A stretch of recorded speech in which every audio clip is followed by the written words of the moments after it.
பரிசுத்த வேதாகமம் புதிய ஏற்பாடு அப்போஸ்தலர் நடபடிகள் 24ஆம் அதிகாரம். 5 நாளைக்கு பின்பு பிரதான ஆசாரியனாகிய அனனியா மூப்பர்களோடும் தெர்த்துல்லு என்னும் ஒரு நியாய சதுசேயரோடும் கூட போனான். அவர்கள் பவுலுக்கு விரோதமாய் தேசாதிபதியினிடத்தில் பிராது பண்ணினார்கள். அவன் அழைக்கப்பட்ட போது தெர்த்துல்லு குற்றம் சாட்டத் தொடங்கி, கனம் பொருந்திய பெலிக்ஸே, உம்மாலே நாங்கள் மிகுந்த சமாதான சௌக்கியத்தை அனுபவிக்கிறதையும் உம்முடைய பராமரிப்பினாலே இந்த தேசத்தாருக்கு சிறந்த நன்மைகள் நடக்கிறதையும் நாங்கள் எப்பொழுதும் எங்கும் மிகுந்த நன்றி அறிதலுடனே அங்கீகாரம் பண்ணுகிறோம். உம்மை நான் அநேக வார்த்தைகளினாலே அலட்டாதபடிக்கு நாங்கள் சுருக்கமாய் சொல்வதை நீர் பொறுமையாய் கேட்க வேண்டும் என்று பிரார்த்திக்கிறேன். என்னவென்றால், இந்த மனுஷன் கொள்ளை நோயாகவும் பூச்சக்கரத்திலுள்ள சகல யூதர்களுக்குள்ளும் கலகம் எழுப்புகிறவனாகவும் நசரேயருடைய மதபோதகத்துக்கு முதலாளியாகவும் இருக்கிறான் என்று கண்டறிந்தோம். இவன் தேவ ஆலயத்தையும் தீட்டுப்படுத்த பார்த்தான். நாங்கள் இவனை பிடித்து எங்கள் வேத பிரமாணத்தின்படியே நியாயம் தீர்க்க மனதாயிருந்தோம். அப்பொழுது சேனாபதியாகிய லீசா வந்து மிகுந்த பலாத்காரமாய் இவனை எங்கள் கையிலிருந்து பறித்து கொண்டு போய், இவன் மேல் குற்றம் சாட்டுகிறவர்கள் உம்மிடத்தில் வரும்படி கட்டளையிட்டார். இவனிடத்தில் நீர் விசாரித்தால் நாங்கள் இவன் மேல் சாட்டுகிற குற்றங்கள் யாவையும் அறிந்து கொள்ளலாம் என்றான். யூதர்களும் அதற்கு இசைந்து இவைகள் யதார்த்தம்தான் என்றார்கள். பவுல் பேசும்படி தேசாதிபதி செய்கை காட்டினபோது அவன் உத்தரவாக, நீர் அநேக வருஷ காலமாய் இந்த தேசத்தாருக்கு நியாயாதிபதியாய் இருக்கிறீர் என்று அறிந்து நான் என் காரியங்களை குறித்து அதிக தைரியத்துடன் உத்தரவு சொல்கிறேன். நான் தொழுது கொள்ளும்படியாக எருசலேமுக்கு போனது முதல் இதுவரைக்கும் 12 நாள் மாத்திரம் ஆயிற்றென்று நீர் அறிந்து கொள்ளலாம்.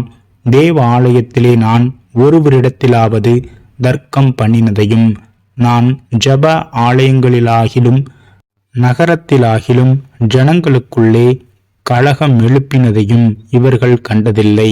இப்பொழுது என் மேல் சாட்டுகிற குற்றங்களை இவர்கள் ரூபிக்கவும் மாட்டார்கள்.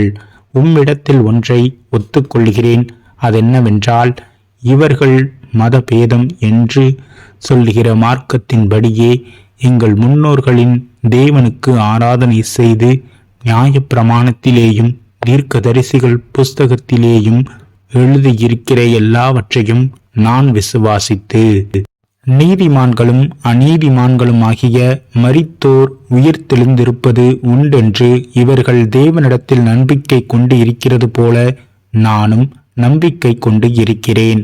இதனால் நான் தேவனுக்கும் மனுஷருக்கும் முன்பாக எப்பொழுதும் குற்றமற்ற மனசாட்சியை உடையவனாயிருக்க பிரயாசப்படுகிறேன்.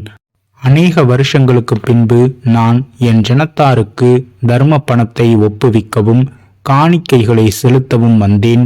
அப்பொழுது கூட்டம் இல்லாமலும் அமளி இல்லாமலும் தேவ ஆலயத்திலே சுத்திகரித்து கொண்டவனாயிருக்கையில் ஆசியா நாட்டாரான சிலர் யூதர்கள் என்னை கண்டார்கள். அவர்களுக்கு என் பேரில் விரோதமான காரியம் ஏதாகிலும் உண்டாயிருந்தால் அவர்களே இங்கே வந்து உமக்கு முன்பாக குற்றம் சாட்ட வேண்டும். நான் ஆலோசனை சங்கத்தாருக்கு முன்பாக நின்றபோது அவர்கள் யாதொரு அநியாயத்தை என்னிடத்தில் கண்டதுண்டானால் இவர்களே அதை சொல்லட்டும். நான் அவர்களுக்குள்ளே நின்றபோது மரித்தோர் உயிர்த்தெழுந்திருப்பதை குறித்து இன்று உங்களாலே நியாயம் தீர்க்கப்படுகிறேன் என்று நான் சொன்ன ஒரு சொல்லின் நிமித்தமே அன்றி வேறொன்றின் நிமித்தமும் குற்றம் காணப்படவில்லை என்றான்.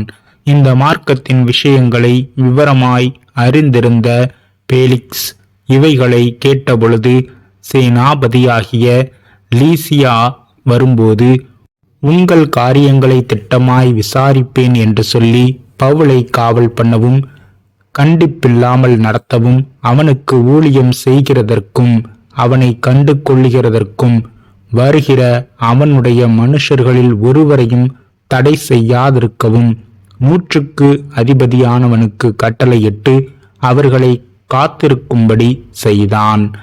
சில நாளைக்கு பின்பு பெலிக்ஸ் யூத ஸ்திரீ ஆகிய துருசில்லாளுடனே கூட வந்து பவுலை அழைப்பித்து கிறிஸ்துவை பற்றும் விசுவாசத்தை குறித்து அவன் சொல்ல கேட்டான்.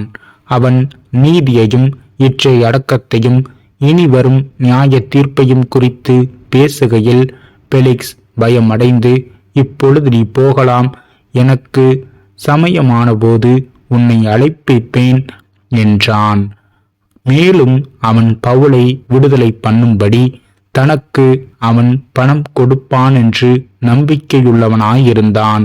அதன் நிமித்தம் அவன் அநேக தரம் அவனை அழைத்து அவனுடனே பேசினான்.